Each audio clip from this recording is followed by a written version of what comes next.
Ready, right? Her car seat looks like the right size. There are probably rules on when to move up to a booster seat, aren't there?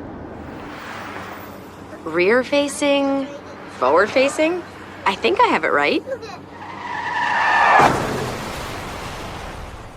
Car crashes are a leading killer of children 1 to 13. Are your children in the right car seat for their age and size? Don't think you know you know. Go to safercar.gov/the right seat. I know my child's in the right car seat, or else I wouldn't get in the driver's seat. Brought to you by the National Highway Traffic Safety Administration and the Ad Council. You don't usually get a stock tip from a 16-year-old, but I'm here to tell you about a different kind of stock. It's called Better Futures, a stock for social change that's not about making money. Instead, you invest to help students like me go to college. This is beyond a simple donation. It's the opportunity for America to invest in its kids and take an active stake in the future of the country. The return on your investment isn't money. What you get back is knowing you protected our potential. So one day, that potential can grow up to become surgeons and architects, executives and engineers, people who can change the future just by being a part of it. My name is Alicia, and I'm your dividend. Invest in better futures with UNCF. Visit uncf.org/invest. A mind is a terrible thing to waste, but a wonderful thing to invest in. A public service announcement brought to you by UNCF and the Ad Council. This is Nnamdi Asamoah. I play football for the Philadelphia Eagles, but what I do off the field with United Way might be more important. I'm a volunteer tutor and mentor. Why? Because over 1 million kids a year drop out of school, and that's not okay. It takes 12 years to create a graduate, but it takes about the same time to create a dropout. And the difference between a child becoming one or the other could be me, or it could be you. Studies show that if we get to these kids earlier, their chances are better, and kids who read well by 3rd grade are more likely to graduate. So join me in United Way. Suit up and take the pledge. Become a volunteer reader, tutor, or mentor, because when a child succeeds, we all succeed. Give, advocate, volunteer, live united. Take the pledge at unitedway.org. Brought to you by United Way, the Ad Council, and the National Football League.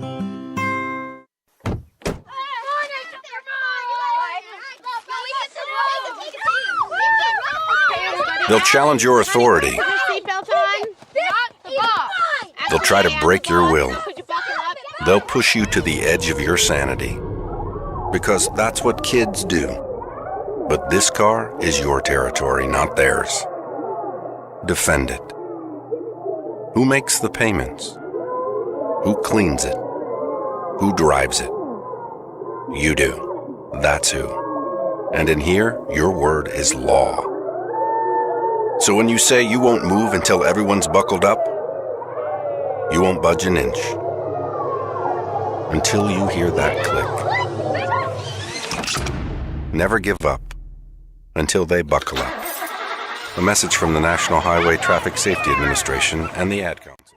For more information, visit safercar.gov/kidsbuckleup.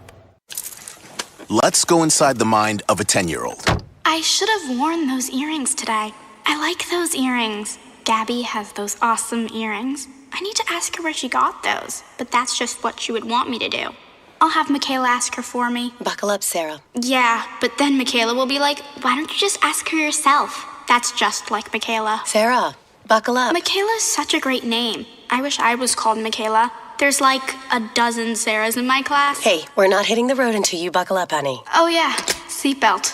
I forget sometimes because my brain is like busy, you know? I wonder if there's pizza at school today. Sometimes it can be tough to get through to your kids, but it's not impossible. Always make sure they're wearing their seatbelts, even on short drives. Remember, you have the keys, you have the power. Never give up until they buckle up. A message from the National Highway Traffic Safety Administration and the Ad Council. Visit safercar.gov/kidsbuckleup for more information. Be fearless effortless at MMA Long Island and Seituha Karate. Located at 28 Colt Court in Ronkonkoma, MMA Long Island is the martial arts school for you if you want to learn combat-proven techniques, build confidence, discipline, and self-esteem while learning real martial arts to fight back against bullies, predators, and peer pressure. MMA Long Island offers group and private lessons for all ages and levels in traditional Goju-Ryu karate, MMA, and self-defense. MMA Long Island is one of Long Island's most affordable martial arts schools. There are no promotion, belt, or membership fees, and family discounts are available. All classes are taught by 7th degree black belt Sensei John Benedict with over 30 years teaching experience. So whether you want to get in the ring or protect yourself and your family, MMA Long Island can help you reach your goals. Visit MMALongIsland.com. That's MMALongIsland.com or call or text 516-381-9660. That's 516-381-9660. Do current market conditions have you nervous? Our experienced team of financial professionals at Heritage Harbor Financial Associates understands that no two investors are alike. We all have different goals, needs, and appetites for risk. That's why the one-size-fits-all approach does not work, especially when planning for retirement. At Heritage Harbor Financial Associates, we analyze your unique investment style so that you can work toward your individual retirement goals on your terms. Heritage Harbor Financial Associates can help you take steps to reach your retirement goals by providing a wide array of financial products to fit your needs, even for the risk adverse. Give us a call at 631-331-6599 to learn more or to set up an appointment with one of our financial professionals. You can also find us on the web at hhfa.org or on Facebook at facebook.com/hhfa.org. Our number again is 631-331-6599. That's 631-331-6599. Investments in stock, bonds, and mutual funds and variable annuities are not FDIC insured and are subject to fluctuation in value and market risk, including loss of principal. Heritage Harbor Financial Associates offers Securities Advisors LLC, New York, New York. Member FINRA, SIPC, annuity and insurance products offered through AXA Network LLC. Edward Lehman has been a trusted insurance advisor for over 16 years with insurance solutions for auto, home, commercial, life, and retirement. He's located at 54 Sunnyside Boulevard, Suite H in Plainview. That's just 1,000 feet south of 495. Local agent, local advice. The time to think about insurance is before you need it. So do yourself a favor and before you pay your next insurance bill, give Ed and his team a call, 516-935-3900, or visit him online at www.allstate.com/EL. Edward H. Lehman Insurance is your trusted insurance advisor. It's the Worldwide Sports Radio Network. Great moments are born from great opportunity. And that's what you have here. That's what you've earned here tonight. Forget about the crowd. It's the size of the school. Their fancy uniforms. And remember what got you here. If you put your effort and concentration into playing to your potential, to be the best that you can be, I don't care what the scoreboard says at the end of the game, in my book, we're going to be winners. On this team, we tear ourselves and everyone else around us to pieces for that inch. We claw with our fingernails for that inch because we know when we add up all those inches, that's gonna make the difference between winning and losing. It's down to the wire with Errol Marks and Speedy Petey. Oh, Petey! On the Worldwide Sports Radio Network. And we are back, ladies and gentlemen. This is Down to the Wire. We are live every single Monday and Tuesday from 6 p.m. to 8 p.m. New York Eastern Time. You can call us at 631-965-4990. Remember, you can go to our website at www.worldwidesportsradio.com. And you can download our app by going to iOS. You go to WWSRN, or you can go to our Android and go to the Play Store and go to Worldwide Sports Radio Network. We have a great show lined up for you guys today. Even though it's only going to be an hour show today, we had some technical difficulties. We have a special guest here today.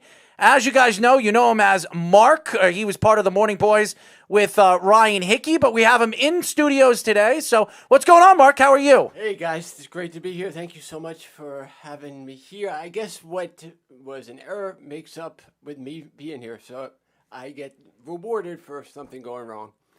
Well, I don't know about rewarded for something going wrong, but we have a great, great show lined up for you guys today. We want to get into the whole Jamal Adams situation. Me and Eric displayed our interest and arguments to the whole Jamal Adams trade. We will talk about Tom Thibodeau and kind of our thoughts with Tom Thibodeau. I would like to hear Mark's thoughts with Tom Thibodeau. I'd like to know Speedy's thoughts on Mark Thibodeau. I'm sorry, Tom Thibodeau. I called him Mark Thibodeau.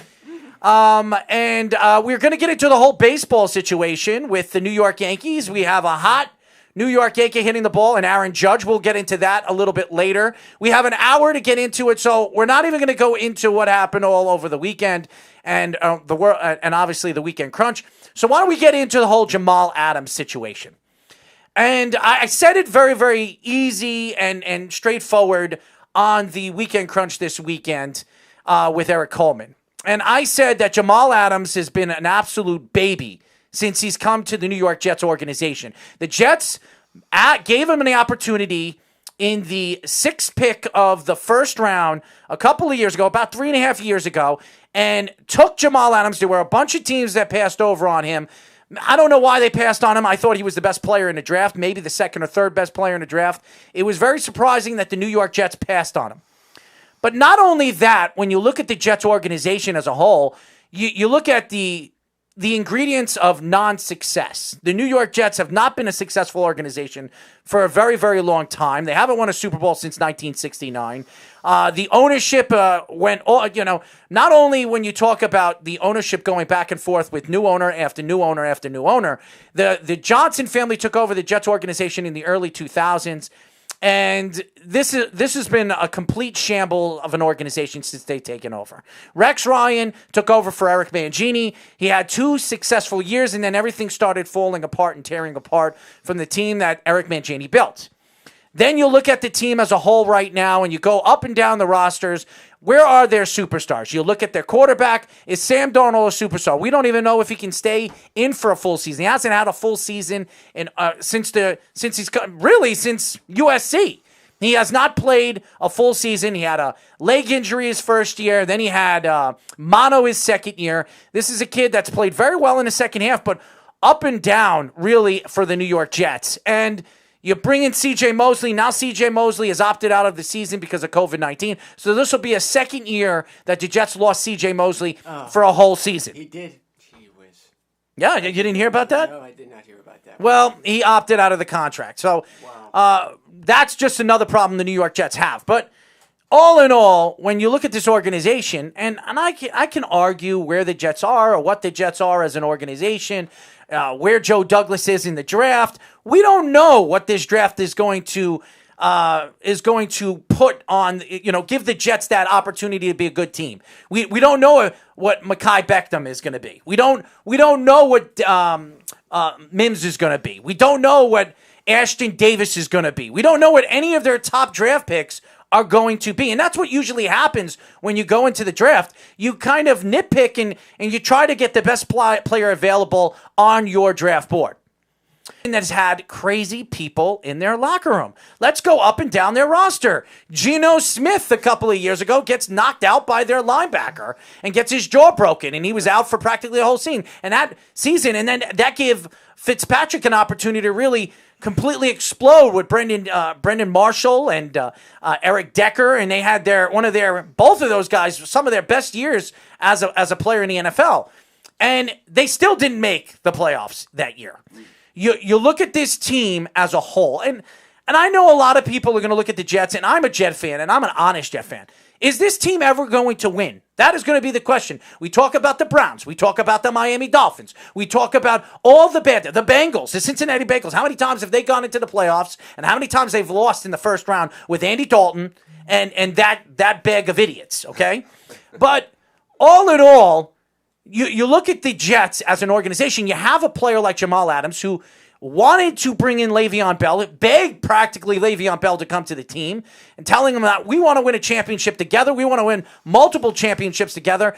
And he practically dragged Le'Veon Bell to the New York Jets organization. And the Jets gave him $13 million a year, worth about $50 million. But then You get in the last year and a half, 2 years, Jamal Adams taking shots at the Jets organization, how poorly they run. Joe Douglas to Mike McCagnon. Mike McCagnon was fired. Then you have Joe Douglas running the organization. Then you bring in guys like Chris Johnson, who took over for Woody because Woody wanted to go over there to England to be whatever he wanted to be for Donald Trump. The racist remarks, the utter just absolute ridiculousness from this organization the last couple of years. And then you have Jamal Adams taking shots at the Jets organization that they're a complete mockery and a joke. Meanwhile, this is one of the players and one of the players that wanted Adam Gase there. And then all of a sudden, really a couple of weeks ago, saying that Adam Gase is not the guy. He's a complete waste. He's a joke. Meanwhile, when they brought him to the team and brought him to the organization, he loved this signing. He loved Adam Gase. And then all of a sudden, taking shots at the organization, telling them, the organization, that they're a bag of dummies. They're idiots. They're a joke. And now all of a sudden, after getting traded to Seattle, he speaks for the Jets fans, and he gives the Jets fans that whole whatever you want to call it. Thanks a lot, Jim. Thank you. The nice attitude, saying I love the fans, I love the Jets fans. Thank you for bringing me in as one of your own. Pretty much walking out of the New York Jets organization and the New York Jet fan. Now we sit back and we look at the trade, and maybe Eric Coleman, he liked the trade. I was very surprised he liked the trade, but he liked the trade. But he spoke very highly of Jamal Adams, not taking shots at Jamal Adams, that he walked out of the Jets organization and he wanted $90 million and he thinks he should be the highest paid safety in the league. Meanwhile, he's still under his rookie contract. He has a chance to continue to be that in Seattle, too. It's a joke. He's not going to be anything in Seattle. Seattle does have a rich history of safeties over the years it's been one of their positions of priority, so he can definitely continue to grow. But yeah, the Jets definitely fleeced him for sure. 2 first-round picks for, you and I have both said on the Weekend Crunch, a position that's not really a high-priority position was able to spawn 2 first-round picks. Spawn 2 first-round draft picks, a third-round pick, and Bradley McDougall, who is a good safety. Not a great safety, a good safety. But all in all, it wasn't what the Jets got out of the trade. It was what they got from Jamal Adams after the trade. That's what you have to look at in the big picture. As a fan, as a football fan, when you play for an organization that took a chance for you, they took a chance with you. 6 teams passed up on you. Actually, 5 teams passed up on you. And the Jets took a chance with you, and you become... you love the spotlight, you love the press, just like Odell Beckham did. And then all of a sudden, when you got what you wanted, you kept giving, you told the Jets organization as a whole, you don't want to be traded, you just want that contract, you deserve that contract. You've had 2 years of a Pro Bowl, career. Yeah, and really the first year you were complaining that you should have been a Pro Bowl player when you weren't. You became a Pro Bowl player your second year, and then you became an All-Pro Bowl player your third year. So 3 years for the New York Jets. By the way, they never sniffed a playoff. They never sniffed a playoff berth. And you're talking about Jamal Adams, the greatest safety. He wants to become the greatest safety of all time. Let me tell you something. Until you get into the playoffs and you you're not Ed Reed. You're not even close. You're not Troy Polamalu. Hey, you're not, I wouldn't even say you're Earl Thomas, okay? And Earl Thomas took his team, Seattle Seahawks, to a Super Bowl. Helped them win a Super Bowl, okay? Let's see what Jamal Adams does with that Seattle Seahawks team. Because to me, that Seattle Seahawks team is not very good defensively. They have no pass rusher. And their Legion of Boom or the Legion of Goom, and I call them the Legion of Goom because that's what they are. You have Jamal Adams leading the way. And who else do you have over there that really scares you for an organization on that defense? So all in all, when you look at the Jets and you look at what they got for that trade, to me, not only did they fleece him, they got rid of a cancer, a guy that didn't really respect the organization as a whole and really threw the organization under the bus after the fact when he wanted to speak to the press. And I will guarantee you fans, and I will tell Eric over and over again, 2, 3, 4 years down the road when he gets his contract and he's laughing to the bank, Seattle is going to regret making that trade for Jamal Adams, and Jamal Adams will regret leaving the New York Jets organization when you have Joe Douglas, who knows what he's doing, and that's rebuilding this team from the top to the bottom, and he had the opportunity to stay there and help rebuild this team to win a championship. It will be more interesting or more great to win a Super Bowl for the New York Jets than winning a Super Bowl with the Seattle Seahawks when the Seattle won a couple of years ago, 7-8 years ago, and the Jets haven't won for 50 years. All right, we have a first call of the day. You know him from Weapons Hot, the host of Weapons Hot, CJ DeSimone. What's up, CJ? What's going on, guys? I'm good, man. What would you like to talk about? You guys stopped me right in the middle of my workout when I was hearing you go on your little rant about the New York Jets. And look, Errol, I got to say, I love you to death, but half of your stuff is incorrect. Go ahead. Why is it incorrect? Why is it incorrect? Go ahead. Okay. The New York Jets organization as a whole has been a complete dumpster fire. No doubt. You are 100% correct. Okay? We've had bad general managers like John Idzik, Mike McCagnon, Terry Bradway. The list goes on and on. Okay? But you know what? We finally have a front office now that knows exactly what they're doing. So it took us a long time for, unfortunately, this franchise to perform the whole rectal cranial inversion, okay, PC version for the family audience out there, okay. The main thing that Jet fans need to make sure that they are keeping focus on is the young players that we now have on this squad right now and how they're going to be developed. Now, here is where I'm going to call you out a little bit on your little. I completely agree with you. Jamal Adams is a baby. He acted like a baby. Okay, you want to know something? All of his garbage that he spewed on social media was all false. Everything that he did was to get himself out of New York. He did not have a problem with Adam Gase. He did not have a problem with Joe Douglas.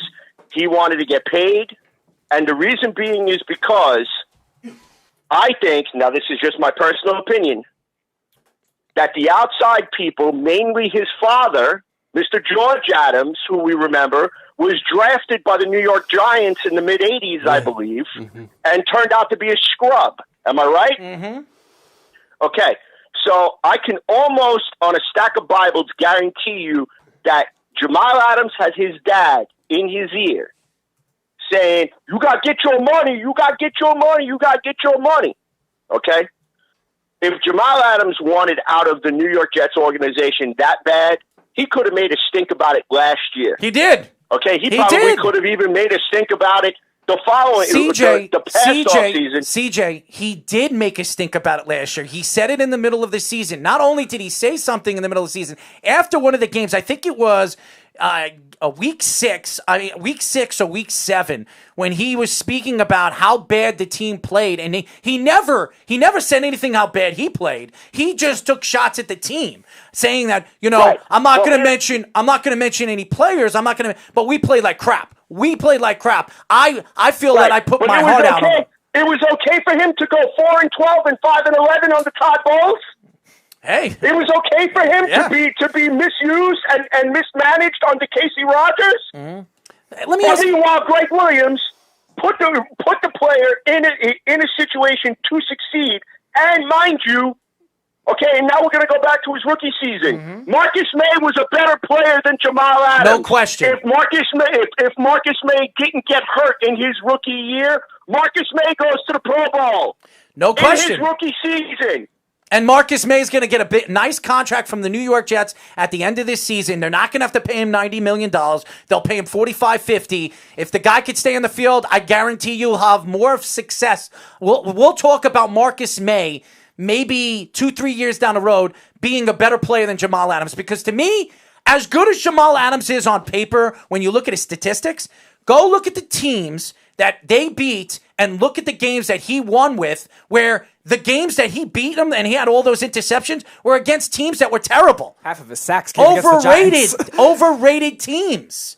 Okay? Right. Not good teams. So Jamal Adams sits there and he tells the Jets, oh, I'm the leader of the team. We've heard this for the last 3 years. I'm the leader of the defense. So you walked out on the defense. You completely turned your back on the New York Jets and the defense. And you walked out on Le'Veon Bell, the same guy that you told to the team, you told the player last year when in free agency, I want you to come here and win championships with me. I'm here for the long haul. And then all of a sudden, a year later, you demand a trade and you want to go to the Cowboys. We've heard this, CJ, for a long, long time. He wants to go play for the Cowboys. We've heard it over and over again. So you know what? The Jets. Right. And I can guarantee you, at the end of this season, if the Seahawks don't advance deep in the playoffs, if there is a 2020 season, okay, if they don't advance deep in the playoffs, I can guarantee you Jamal's going to start flapping his gums again, and then Seattle's going to look to dump him off to get back one of the 2 first rounders they gave the Jets for him. Send him to Cleveland. Okay.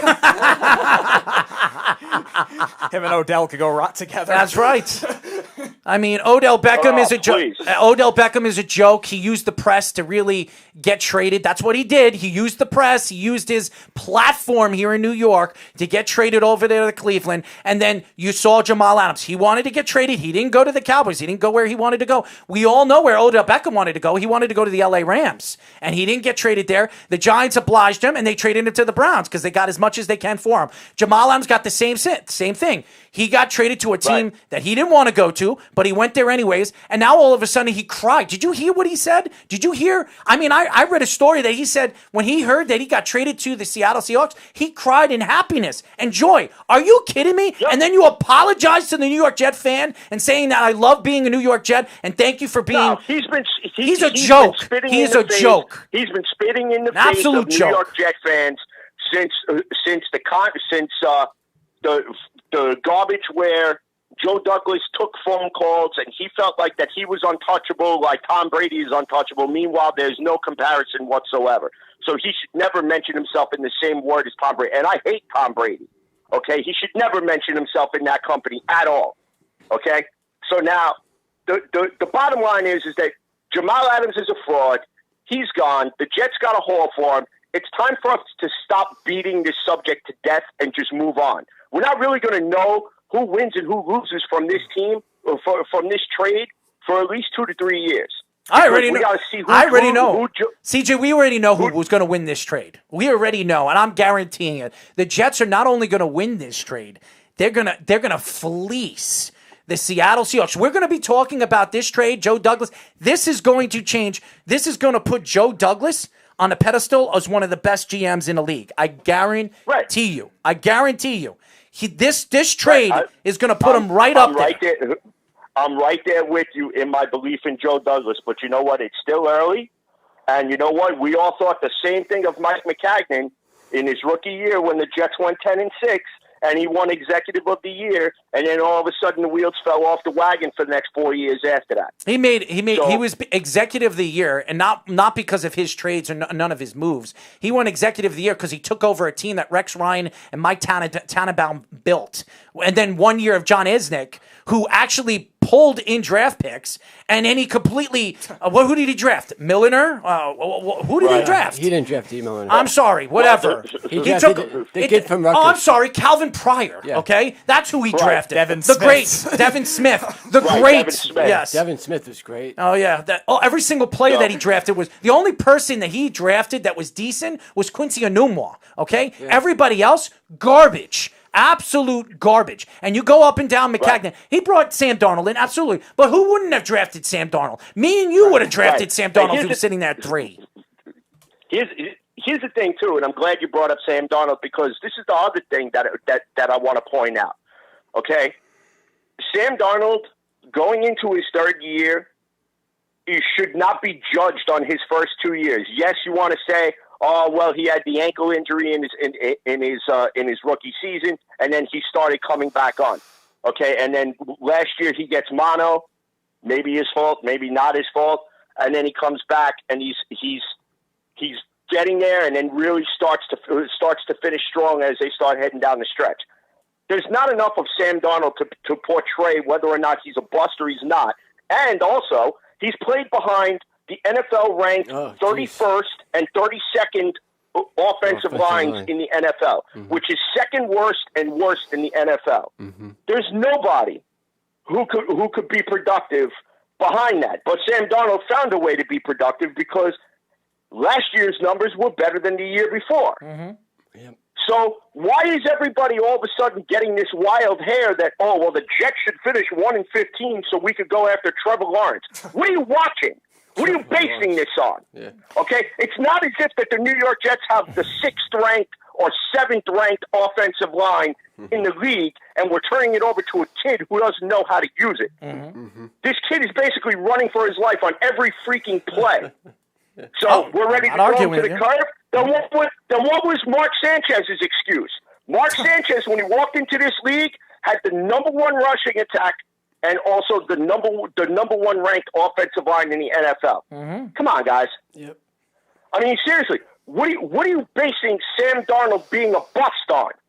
I don't understand why people say Sam Darnold's a bust. We don't know what he is yet, but Sam Darnold now has an offensive line that was reconstructed this offseason. If there is a season, you have a bunch of the oldest player on that offensive line is 28 years old. So you just got rid of Brian Winters the other day, so no more Brian Winters. You saved $7.8 million.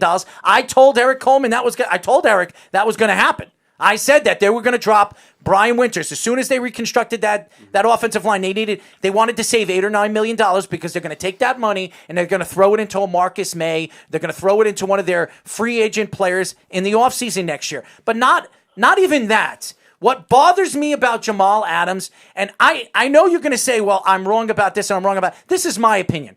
Jamal Adams has been an absolute joke since he's come to this team. He speaks. I met Jamal Adams twice at events. Twice. Nice guy. Took pictures with him.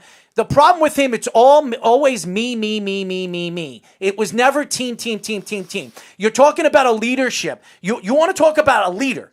If you're a leader of a team, you're a leader of a defense. Have you ever heard C.J. Mosley when he was running, he was the lead guy for the Baltimore Ravens, calling the plays at the line of scrimmage? Have you ever heard C.J. Mosley say, this is all about me, it's all about this, it's all about that? He never said that. Never said that. Even when he had that unbelievable first game as a New York Jet and was out for the whole season last year. Out for the whole season. Came back and he was out. And all the Jet fans, you could be mad at Jamal. You could be mad at C.J. Mosley for taking a step back and opting out of this year. And I understand it. He doesn't want to get his family sick. He's got a lot of kids. You don't blame him. So you can't take a shot at him because he's trying to protect him and his family. But again, there might not be a season. Right. This year is going to be a wash, I think. People are talking about whether they should go after Clowney. I don't think they should do any of that. Give Douglas another draft, give him another offseason. And I think one advantage that he's going to have, CJ, is that there are going to be some people sleeping on these college prospects because you don't know what kind of a college season you're going to have. And I think that's perfectly geared for Douglas because he is a guy that just sits in his basement and watches film. So and here's the thing about Darno. You go back his last 17 starts. He has thrown for just under 4,000 yards, 3,995 yards, 25 touchdowns, 14 interceptions, and a 62.3 passing completion percentage with a offensive line where he looks like he doesn't know what blocking assignment is going to pick up their blocking assignment each time he drops back to pass. He was hit third most in the NFL last year. Third most. And he didn't even play. He missed 5 games. He missed 5 games. And I think people that are asking, should they go after Clowney? Ever since he was at South Carolina, Clowney chooses to take off specific plays. He's not consistent. South Carolina never won the East when he was there, despite having Alshon Jeffrey and a running back that was very good before he got hurt. Marcus Lattimore. Yeah, Marcus Lattimore. So I would stay away from him. Ngakoue is a guy that I would go after in the offseason next year so I don't have to take the salary cap this year. And you don't have to trade away any of their draft picks. Right, and keep building with the draft. If you give this guy another draft with a pick this year, pick next year, you don't know who he's going to He's got two first round draft picks. He's got 2 first round draft picks coming up in 2021. So he has possibly a conditional pick. He might have 2 second rounds, 2 third rounds, a 4th, 2 5ths, 2 6ths, and 2 7ths. They still need this depth. coming year. They still need depth. That's the biggest thing you have in the NFL that consistent winners have is depth. So when guys get hurt, they fill in the other guys. The Patriots do it. The Steelers do it. Now the Chiefs do it. Look at all the good teams that have been consistent over the last 10 years. They draft well in the second, third, and fourth rounds. And if one guy goes out, there's another guy that steps up, and you don't even notice the difference. Here's another thing. You know what's funny? If they release the top 100 players in the NFL, of course there's no Jets on it now, but do you know who is on it? Demario Davis, a guy that was, second, third round pick and was kind of an afterthought, kind of like a James Farrior. These guys who leave the Jets and then become superstars, that's going to end now. And I think you have Douglas to thank for it. Well, Douglas is not, and CJ, you know this very, very well, just as much as I know it, and any Jet fan knows it. Joe Douglas is not going to overpay a player. He comes from the Baltimore Ravens. No, he's not. He comes for the Philadelphia Eagles. He's not going to overpay. You saw what he did with the offensive lineman. He brought in McGovern. McGovern got $33 million, $26 million guaranteed. And this is one of the best centers in the league. One of the top 6-7 centers in all of football. And a versatile guy that could also play guard, too. And yes, and you brought in George Font, who was the best offensive lineman for the Seattle Seahawks last year. And now, what are they going to have to protect Russell Wilson? Everybody keeps talking about Seattle. Look how good they are. I yelled at Mikey C, and I went back and forth at Mikey C on the phone a couple of days ago. He's telling me Jamal Adams is going to secure them as a big-time playoff team. Where is he going to secure them? They have no pass rusher. They have two very good linebackers. Their front seven is not good like it was when their Super Bowl years. Their Legion of Boom is the Legion of Goom now. So they're garbage. I'm telling you right now, they're not making the playoffs. Not in that division. No way in hell they're making the playoffs in that division with a San Francisco team that absolutely got better in the draft. You talk about the Tampa Bay Buccaneers. Tampa Bay Buccaneers, who added Tom Brady and Gronkowski, which is they're going to have more of an explosive team. They're going to give a lot of problems offensively and defensively to other teams. They had one of the best defenses in the league last year too, under Todd Bowles. So you look at the teams in that division. Where are they going to have an easy game? And in their division, too. Arizona got a lot better, Arizona, too. I forgot about that. DeAndre Hopkins. I mean... Great draft. They had a great draft. I mean, where are they going? Where do they think that they're just going to squeak right in and make a playoff run with Jamal Adams? Is Jamal Adams that good? He's going to take that whole defense to a Super Bowl? He couldn't do that with the Jets! He couldn't take them to a winning season. Right, exactly. So, and how many playoff games has Jamal Adams won for us? None. Zero. How many games have we gone to the playoffs with him? Zero. I mean, seriously, this is a guy that is overrated. Hey, CJ, I would take Darrell Ray. I would take Eric McMillan. Those guys I would take in a second over Jamal Adams. And I'm not saying Jamal Adams is a bad player. And anybody that thinks that I'm sitting here and saying that, I was never a Jamal Adams fan. Okay? Mikey C took shots at him. I stuck up for Jamal Adams. He said Jamal Adams is not one of the top 3 safeties in the league. I think that's absolute crock. Right. He is, because there's not many good safeties in the league. So if you want to compare him to the corners, he's not even close. But I look at Jamal Adams. He's an experienced player. He's been in the league for 3 years. He thinks he can go to a Super Bowl contender if he thinks they're a Super Bowl. The Jets have a better chance right now in the division that they're in to make the playoffs than Seattle does. That's the crazy thing. They have a better chance to make the playoffs than Seattle does. And Seattle, we've seen them over the years bring in stars, and sometimes they don't even work there in terms of helping out their team. Yeah. And sometimes that doesn't make an effect. Seattle wins weird. Seattle wins at home. They'll be competitive, but you're right. I don't think it makes a drastic difference. Win at home. There's no crowd. There's no fans. There's no 12th man. Now, where are they going to have an advantage this season? I know. And look at, we were talking about Arizona. Arizona wins in Seattle, I think, 3 of the last 4 years, too. Yeah. So you know what you do? You know what you do, CJ? Here's what we'll do. We'll give him $90 million for him to 2-3 years opt out of his contract and go somewhere else. Go to the Browns, go to the Cowboys, and lose with them too. He's never going to win. He's not a winning player. He's never going to win. Especially if he goes to the Browns. He's never going to win. You know what else? He's a money player. You know what else? Odell Beckham. That's kind of happened that quietly hasn't gotten any attention is how many players on the Patriots have decided to opt out. So I think we're going to see a lot more of that this season. So I'm not even sure what kind of season it's going to be. So I don't think you don't push your chips into the table on this year. Wait it out, and then next year you have that much more to build from. Well, there you go. So you're like shake off the fluke year kind of thing. Yep. CJ, what do you have to say before we let you go, my friend?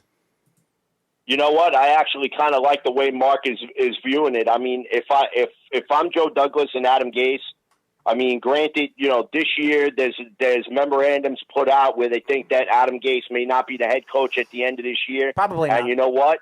I think that there's a possibility that if this team underperforms, regardless of who's out there, while Adam Gase is pulling the trigger, I really think that it doesn't matter that Adam Gase helped Joe Douglas get the GM job. Right. I think that Joe Douglas, the whole reason why Joe Douglas got this contract was because of the fact that he negotiated that probably he maybe has a little bit of secretive power look, if it push comes to shove, between Joe Douglas and Adam Gase, who are you getting rid of? Yep. You're getting rid of Gase before you get rid of Douglas. Douglas brings 3 Super Bowl rings to the table. Yeah. What does Gase bring? Gase brings nothing. He brings Peyton Manning's jockstrap to the table. Oh, he could bring wipies. That's not going to win the game. He could bring wipies to wipe his ass. I mean, that's about it. He brings a psychotic look that looks like he's going to murder you when he walks through the door. That's what he brings.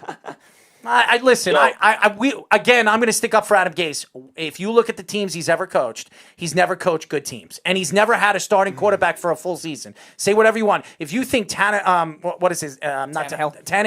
is a starting quarterback in this league, I don't know what you guys are watching. I don't want to hear about the Tennessee and what he did with Tennessee. Anybody could throw 72 yards and take a team all the way to an AFC title game if they have a running back like Derrick Henry. So. Again, you can argue your points on whatever. Tannehill was not a starting quarterback. He's not a starting quarterback in this league. And I look at the big picture right now. Let's see what Adam Gase has and see what Adam Gase does with a good team around him. Maybe he wins. Maybe he is a good coach if he has good players around him. Let's see that. I have not seen that. Until we see that, we can't argue the point that Adam Gase is not a good coach. I think it's a chicken and the egg thing. I mean, are they a bad team because he's the coach, or does he coach a bad team? I don't know. That only time will tell. And I think that this year, let's see what this team could do with a healthy Sam Darnold with a good offensive line that's going to give him 3-4 seconds to throw the ball. If they could do that, they don't have a lot of playmakers. That's for sure. Le'Veon Bell, Denzel. I think Denzel Mims is a beast. I think he's going to be a great player. They need another big-time splash guy that's going to go out there and catch the ball. They don't have that guy. Is he a Stephen Hill? No, do you think, CJ? No, he was a lot better of a prospect. No. I know, a great second-round pick. Denzel Mims. Throw a name out there really quick before I go here. Don't sleep on Lawrence Cager. Lawrence Cager will end up making this roster, and he's going to have some sort of an impact this season. Mark my words. Mm-hmm. I will say this. Denzel Mims could turn out to be the best wide receiver in that draft, with arguably the best wide receiving draft we've seen in probably 25 years. So, and I do believe, and ask anybody, if you watch this show, anybody will tell you it was either Jerry Jeudy that I wanted or Denzel Mims. Those were the two guys that I wanted. And the fact that he moved down to get Denzel Mims. He still got the player that he wanted and got draft picks back for him. Yep. And he traded those picks. He traded that pick, that pick that he got from Seattle, to the Patriots for 2 4th rounds and a 6th round next year. I remember saying that at that time, Mims, you probably have to trade up back into the 1st round to get him, and the Jets did the opposite, and they got extra picks for it. So Yep, they did. Joe Douglas did the right thing. I think Joe Douglas is the right guy for the position. Let's just see moving forward where he's going, where he's going to go with this team. I think Joe Douglas was the right pick, and I said it best 2 years ago when they brought in C.J. Mosley and Le'Veon Bell. 2, 3, 4 years down the road, people are going to say, well, who was the big guy that they brought in that offseason? And I've told everybody, the big guy that they brought in was Joe Douglas. That's it. Yeah. Not C.J. Mosley, not Le'Veon Bell, because both guys won't be there when they win a title. It will be Joe Douglas. I guarantee it. Thanks. Yep. Thanks, CJ. Take care, CJ. All righty, guys. Have a good night. CJ DeSimone from Weapons Hot. Great show, by the way. Love his show. Love his personality. And I love his animosity to his, he's got some good animosity to his team and to some teams in the NFL. And by the way, speaking of Weapons Hot, they will be actually on tonight because they couldn't do their show yesterday because they had a power outage. Oh, good. So they will be on right after Wise Guys tonight. Oh, that's great. Nice. I'm going to watch it. I love this show. So looking forward to that. Anyways, we're not going to a break. Let's get into the whole Tom Thibodeau thing. Now, Everybody knows what I thought about it. I've been saying it since November of 2019. I wrote an article about it, that Tom Thibodeau will be the next New York Knicks head coach. There was reasons why I had it. I had him being the coach. First of all, he was the best coach available. And I don't care. You can say Kenny Atkinson. Me and Mikey fought about that. He said Kenny Atkinson was the best coach available. Kenny Atkinson was a head coach for 2 years. 2 years. Did he help the Nets go where they needed to go? Absolutely did. Now, Kenny Atkinson was fired after 2 years. This is the same Kenny Atkinson that everybody respected, everybody loved, and everybody was talking about being coach of the year with Sean Marks as the executive of the year. But again, we can go back and forth and argue our points about where this team where the Nets were going. They weren't going anywhere because they didn't have that superstar. They brought in Kyrie Irving. They brought in Kevin Durant. And Kyrie Irving absolutely pushed Kenny Atkinson away. I believe it was Kyrie Irving. The reason why Kenny Atkinson don't have his job anymore. Outside of Brad Stevens, there's not been another franchise where he hasn't pushed out the coach. And Jason Kidd, let me tell you something. As much as I like Jason Kidd as a player, Jason Kidd is not a head coach in the NBA. He's just not. I did not want Jason Kidd. And I know Eric wanted Jason Kidd. Me and him argued on the Weekend Crunch. I did not want Jason Kidd. The guy that was available, the only guy. And everybody keeps saying Mark Jackson. Mark Jackson said it best on the Stephen A. Smith show. What's that show called? First Take. First Take. I don't even watch the show because I can't stand it. Him and Max Kellerman. He said it best. He said, the Knicks made the right choice. Now, I would have loved to coach the Knicks. That's my dream job. It's a lot of people's dream job to coach the New York Knicks because a lot of people believe they can fix the New York Knicks. It's going to take years to fix this organization and his team. Did they get it right with Tom Thibodeau? They absolutely did. Anybody that thinks that they didn't get it right, well, obviously don't know basketball. Right, and look at the coaches they've had before that, too. These were all puppets or scrap heap coaches or assistants they hired from within. Kurt Rambis, Derek Fisher, anyone like that. They were scrap heap coaches. They hadn't had a coach with this big of a reputation in a long time either, and that's a big thing when it comes to this free agent era in terms of attracting them. Well, I know Jeff is about to call the show, and I'm sure he's got his own opinion about the New York Jets and their organization. So why don't we put Jeff on the phone? Speedy, do you have him on? Jeff, what's going on, my friend? How are you? I haven't heard from you in a long time, buddy. It's been a little while. I can't believe you think anyone could fix the New York Knicks.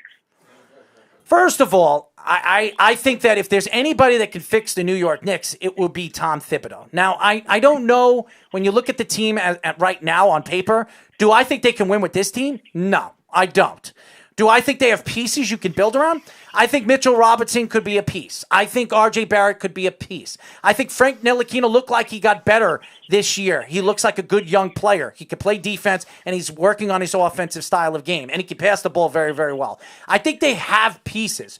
Are they a championship competitive team? Dude, they're not going to be a championship competitive team for at least another 2 years. That at least through 2-3 years. They're going to have to rebuild through the draft. They have a lot of draft picks. They got, in the next 5 years, they have 7 first-round draft picks. And they have a lot of free agency money where they can spend it in all different ways. So, Jeff, I want to know your opinion to that. Right, but listen, we've talked about this before. I like Kevin Knox. I think Kevin Knox is a nice piece. R.J. Barrett's a nice piece. The big kid Robinson, Mitchell Robinson. I think he's a really nice piece. But it just comes down to this for me, right? And I don't, if you like Thibodeau, fine. You like Thibodeau. It's James Dolan. I know what you're going to say. You're going to say James Dolan. Dude, listen. The Knicks aren't going anywhere until they fix getting rid of James Dolan. Period. Hard stop. You're talking about free agency dollars. When was the last time the Knicks proved they could reel in a big free agent? Go ahead. I'll wait. And you're absolutely right. Amari Stoudemire was good for 1 year. You're absolutely right. We don't know if they could bring in a big-time free agent. But here's the thing. They brought in Leon Rose, who is... This is a guy that's an agent. He has a good relationship with the league, good relationship with a lot of players in the league that he's actually been their agent. I believe that Leon Rose could bring in free agents. Now, the question is, knowing this, is Leon Rose in charge or is James Dolan in charge? If James Dolan is in charge, Leon Rose is going to get nobody. John Davidson took over the team for the New York Rangers, and you see, this is John Davidson's team. You see it. And the Rangers have been a good organization, a good team for the last 15 years. They haven't won any championships, but they've been a good team. They've been a good organization. And that is also, they're also owned by James Dolan.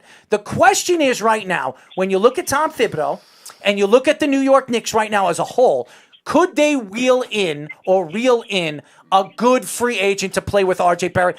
You're right. I don't know if they can, but I think if there's anybody that can do it in the way he coaches and the way he demands respect defensively, it's Tom Thibodeau and Leon Rose. I don't know nothing about Leon Rose, but I do know. Go look at all the top basketball players in the NBA and tell me who he hasn't been the agent for. Go tell me, because he has made them millions upon millions of dollars.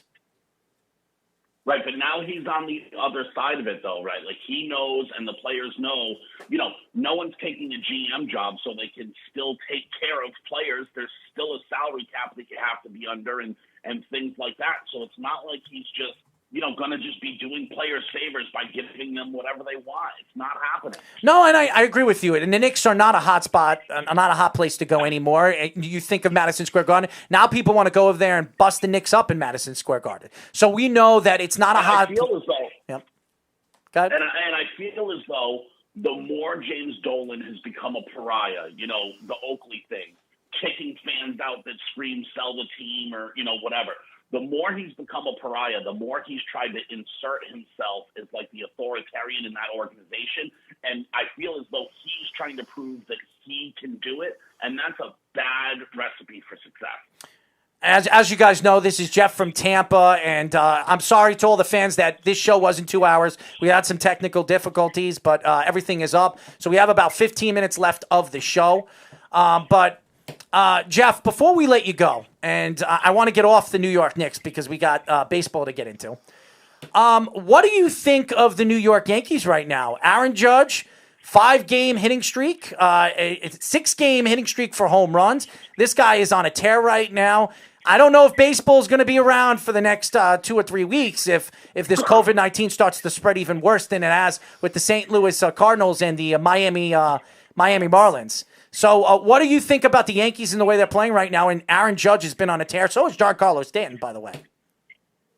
Yeah, listen, the Yankees can hit. That's not their problem. They can hit. But, like anything else, I don't really think the Yankees have faced any quality pitchers. Listen, the Red Sox pitching staff is just a bunch of AAA guys. I would seriously hope they can hit AAA guys, right? The Red Sox pitching staff stinks. They haven't faced really a bunch of top-line guys yet, which they would in the playoffs against They did. Nationals. The Nationals. They did it with the Nationals. And the thing that worries me for the Yankees is their pitching. I'm not... He was 3 innings last night. I'm more worried about the Yankees' timely hitting in the later innings. That's what worries me about I don't think the pitching is going to be a problem. Garrett Cole's an ace. You could pitch him 2 games in a series of 7. You have James Paxton, who I think takes a little while to figure things out. Remember, he was out for a lot of the season last year because of injury. I think James Paxton, and by the way, Masahiro Tanaka is a great playoff pitcher. We've seen it year in and year out. So I don't think it's going to be the starting pitching that's going to worry me. I think it's their timely hitting. This has been a problem for the Yankees in the playoffs. And when it comes to timely hitting, the Yankees cannot hit in the clutch. They've had this problem for the last 6 years in the playoffs. And that's a huge problem for the Yankees moving forward. Jeff, the other thing you got to look at, too... go ahead. Oh, I'm sorry. I was going to say, I do give the Yankees a lot of credit, right? Because, certainly they look like one of the best teams in the AL East, and that's very surprising to me, considering they're probably doing it this year without any cheating. Mm-hmm. Jeff, the other excelling right now is a major bonus for them, right? Well, I think right now with the Yankees are just trying to win games and get into that 16-game playoff team round robin and do and I'll play all the bad teams and what I don't understand with Rob Manfred, by the way, the worst. I couldn't believe to say this. I wouldn't ever say this. Rob Manfred is the worst commissioner in professional sports, even worse than Roger Goodell. This guy is a complete, utter moron, okay? This guy is a moron Who tells me? How could you tell me that you put 16 teams in a playoff and the 2 number 1 teams can pick the teams they want to play against? Are you kidding me? What kind of sense is that? Are you kidding me? Come on, Jeff. How stupid could you be if you're a sports fan? Yeah, I mean, it's not great. It's not great. He's an idiot. I don't, Jackass. No, he definitely is. He 100% is. But the Yankees aren't even the team that really even intrigues me all that much, in New York. For me, it's the Mets. Well, for all the wrong Mets reasons. So intriguing. Well, I always used to say the season never started for the Mets until someone got hurt. But now they're just up and quitting on the Mets. By the way, speaking of the New York Mets, and I know a lot of Met fans are having heart attacks right now because their bullpen has been absolutely horrendous, where they reconstructed their bullpen, adding Dellin Betances. By the way, I told all you Met fans that I just didn't think that Dellin Betances would fit with the New York. I think they overpaid Dellin Betances, $13 million. I think Dellin is on his wit's end as a big-time eighth-inning guy. I think he's one of the best eighth-inning guys we've seen in the last 7 or 8 years. He's a he will, if he continues doing this on the Mets, he's a borderline Hall of Famer. Go look at his numbers. His numbers will show you that he's a borderline Hall of Famer. I thought with the baseball writers, he's not going to get in, though. No, absolutely. But we'll see. The younger the baseball writers, maybe there's an opportunity in the future. But Dellin Betances has been one of the best bullpen arms in baseball for the last 8 years. He's definitely the best non-closer, for sure. But to me, when you look at the New York Mets right now, not only this, how about Yoenis Cespedes opting out of the season? Yoenis Cespedes, Mr. Moneybags, that's expecting a big contract after the season. How could you walk out of this team and this organization when this organization's been waiting for you to step up and do the things that they expected you to do after they gave you $100 and some odd million and you were the highest paid right-handed power hitter in baseball? What kind of disrespect could you give the New York Mets and that fan base and that organization when you have your own freaking damn Mets song when you come up to the plate, you dumbass? A complete retard, okay? I don't use that word on national radio. He is a retard, okay? I can't stand Yoenis Cespedes, and I hope no team signs him after this year. The guy's a joke. I heard he quit the Mets because he found out Beeve was a fan. No, maybe that too. But, and I don't like using those derogatory words because I keep it straight and I keep it 100 to fans. And I know a lot of people think I say the truth. And to me, Yoenis Cespedes is a joke. Brody Van Wagenen is a joke. Oh, boy. He is an absolute joke. He sits back and he says whatever he wants. If you want to bring it full circle on the conversation you were kind of having on the Knicks, well, there's an example of an agent running a team that it's not working out for. He did a lot of things for guys, and this is what I'm sure he's done a lot of things for guys, but it's not the things that we're thinking about. It'd be other things. On sports. Why don't we ask the coupons? That's why he probably got the GM job. Maybe he got on his hands and knees and did something. Who knows what Brody Van Wagenen did? Because the fact that he got that job is a complete, utter mess for the New York Mets. It's so and typical. They're going to have to try to figure something out when they bring in Cohen. Because if Cohen comes in and he takes over, and we don't know what's going on with that. We heard so many things about this group of people were going to buy the team, this group of people, that group of people, and the Cohen group of people. We've heard so many things about the New York Mets and nothing has happened. Nothing. So what are we waiting for here? What is the Met fans waiting for? Here's what the Met fans are waiting for. They're waiting for this team to completely bomb. So I call him Jody bandwagon because he is a little girl. The guy, Jody, sits there and he says whatever he wants. He's on national radio all the time on WFAN making excuses after excuses after excuses with Joe Beningo and Evan Roberts. Here's my excuse. When you sit back and you keep talking about J.D. Davis and the Panda, or whoever you want to talk about, or the Polar Bear, whatever you want to call them, okay? This team has done nothing so far in almost 8 games. 8 games. What are you going to do when this team next year is expecting in a 162-game season to win ball games with the same coupons running the organization? What are they going to do? Answer that question, Jeff. What are they going to do? The Red Sox have a right. The Red Sox have a right. They brought in the right guy. The guy that the Red Sox brought in was the same guy that the Mets should have brought in when they interviewed him. Well, we'll see how that works out. Who really knows if that's going to work out or not? As a Red Sox fan, I am a little fearful that we're just going to become, a higher budget version of the Rays, which is, really what this team is looking like right now, which disgusts me. But the Rays need to that kind of philosophy, though. You need to reverse it with all the bad contracts they have right now, though. And then I know people are saying things on here. I thought you liked Brody. I never said I liked Brody. I never said I liked Brody. I don't think so. I never said I liked Brody Van Wagenen. I don't know where any. Josh, I never said I liked Brody Van Wagenen. I never did. I think the Mets should just move out of New York, just move to Nashville or something, and be get out of the spotlight of New York. It's doing nothing for them right now. No. Here's the spotlight. They need to get far, far away from the Wilpons as quick as possible, because if they don't, they're never going to win. Now, you could say what you want about James Dolan. Here's what James Dolan does. He opens up his pockets. Say whatever you want about James Dolan.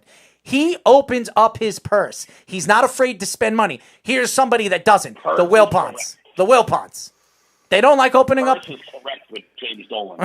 No, I knew you were going to say that. But the New York Mets right now, they're not playing well. Diaz has not looked good. I really think Diaz, he might not be able to pitch in New York. He might have to be traded. We've seen this before.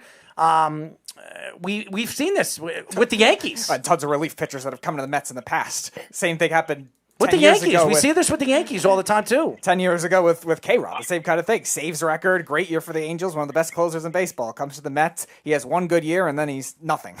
So we've seen this before. This is nothing new to us. We're not blinded to see. I don't know where the Mets are going.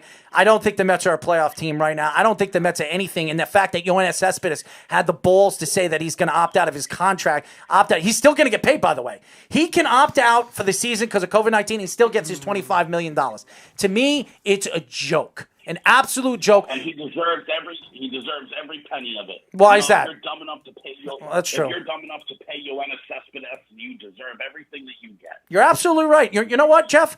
I'm going to agree with you on that. Because I think the Mets are right now an organization that are a laughingstock. They're even more of a laughingstock right now than the Knicks, than the Jets right now. They're a laughingstock. Couldn't happen to a better fan base either. You hate to see it, don't you? I know you don't like the Met fans. So. Oh, dude. The Mets fans, listen, Yankees fans are obnoxious, terrible people, but you want to know they can be that way because their team wins, right? And that's just the way it goes, right? Mm-hmm. The team wins. They weren't expected to be good. They did a rebuild a whole lot faster than people thought. They have some bragging right there. Mets fans, Jesus, these group of mouth breathers don't deserve anything in life. Well, roses are red, violets are blue, Mets suck, and so do you. So there you go. It's just terrible. Who in their right mind was like, let's pay Yoenis Cespedes over, $100 million or whatever he got. Just as much as all the Seattle fans that think that Jamal Adams is worth $90 million, when they pay him, they're going to regret that. So I can't wait until I see that $95, $96 million, $60 million guaranteed to Jamal Adams. Joke. The bottom line is most of those big contracts, the team does, that shells out the money does end up regrets, giving out that money. Yep. How many contracts, big contracts have people gotten where they go, wow, that was one of the best deals ever? No, I agree with you. It might happen with Patrick Mahomes. It might, right? No. Because he's certainly got the most promise. Well, he's certainly got the most promise out of everyone, right? Mm-hmm. But name another big contract that really has worked out that people are like, wow, we gave him all this money and it was terrific. Anybody that sees what Patrick Mahomes got, it almost never happened. You're right. And anybody that sees Patrick Mahomes, being that he's in the AFC, Patrick Mahomes is going to win multiple championships in Kansas City.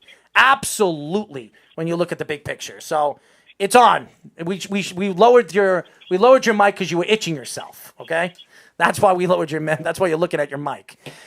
Anyways, Jeff, thank you for calling, buddy.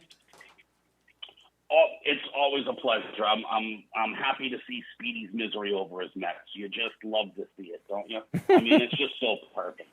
that group of fans deserves everything they get. I really truly mean that. Anyways, thank you, Jeff, for calling, man. I'll talk to you soon, my friend. Thank you for calling. All right, guys. You still suck. Jeff from Tampa. Anyways, before we go, we have about 3 minutes, okay? And I know we were going to get a market up. We were going to get you in to do market up. We'll get you on next week to do it. But I will tell you this. I want to know your full opinion of what's going on in sports in the next 3 minutes. Are you ready? Sure. You ready? You got to get your mic close. You got to talk. You ready? Go. All right. Go ahead. Well, I'm not sure exactly what to make of what happened with the Mets this season. I didn't think they'd be very good anyway, but one thing they still can't do is beat Atlanta, and they've almost taken it to a different level. They've always been bad against Atlanta, but when Diaz gave up that home run to Ozuna, that seemed to just drive whatever momentum they have right off the cliff. And since then, Atlanta outscored them 14-1 on Sunday. Then they outscored them down 8-2. They came back to win, and then the Mets scored 1 run the last 2 games. And you know what the funny thing is they're 14 for 78 with runners in scoring position this year, but only 4 of those hits drove in runs. So they have not done anything right with getting people on base. They have the 3rd highest batting average. It just shows you how little that means. And then if you look at hockey, I think the Rangers had they're done. But I think they were doing well when COVID struck. They were getting a lot of good goal scoring. They were getting good goaltending. And they ran into a team that the Islanders ran into last year in the postseason. Carolina is very good. They know how to keep the puck from you. They know how to frustrate you offensively. My Eastern Conference champions. And they have made the Rangers look win pretty bad. And I think it's still interesting to see. And I cannot watch Toronto lose enough. But I think if they lose in the first round, a team that has not won the Stanley Cup since 1967, they'll burn the city down. There won't be any more hockey playoffs. Well, good riddance to John Tavares. That's all I'm going to say. Good riddance to him because he went to a team that only helped the New York Islanders move forward. And the Islanders have a very good chance of going through Florida and be a scary, scary team moving forward because they're built on defense. Tavares, 1 goal, -9, last 7 playoff games. Maybe because he's on Toronto? Because he was good. He's a real barn burner, right? He was good. Yeah, Maybe he's a real barn burner up there. I got enough said on barn burner. That's all I'm gonna say. I'll squat for barn burner. How's that sound? That's all I'm gonna say about that. But the Maple Leafs are a complete joke, and you see Matthews. Matthews wants out of that place, and Matthews will become a free agent in 2 or 3 years. He'll head back to his hometown in Phoenix. That's where he will go, and John Tavares will be sitting there lagging and doing nothing for the next 3 or 4 years, and him getting overpaid by the Maple Leafs and not winning anything. So that is mark it up, my friend. One more note before we go. The guy from the Reds who was on the Indians last year threw the ball over to center field. Trevor Bauer. Trevor Bauer is having a great start to the season. I love Trevor Bauer. I He'll love be a him Red as Sox a next person, year. and he's outspoken, and he has this whole theory behind pitching with how he prepares himself, and it's really showing off for him. And so I'm very happy what he's doing, and I wish him that he continues to dominate like he has, because it'll change a lot of pitchers' theories and save a lot of pitchers' arm troubles. No, I love Trevor Bauer, and Trevor Bauer will be a Boston Red Sox next year. You watch, unfortunately, and we'll have to see him all the time with the Yankees. But we got Garrett Cole, so you have one for the other. But we'll see what happens. But anyways, and the notes of interest too every day on the Worldwide Sports Radio article website. Oh, there you go. And by the way, guys, check out our apps. Go check out our articles. Mark's one of our writers. Danny Radical's our writers. All the kids, the interns that we have. Great stories, great writing. Watch our shows. Stay in touch with us. We will be back tomorrow, me, Speedy Petey, talking sports on Down to the Wire, and we will be on time this time. Right, Speedy? If we're not, something's wrong with me. Well, there is something wrong with you. I know, but anyways, there'll be more wrong with me. Yes. Up next, the Wise Guys here on the Worldwide Sports Radio Network. It's the Worldwide Sports Radio Network.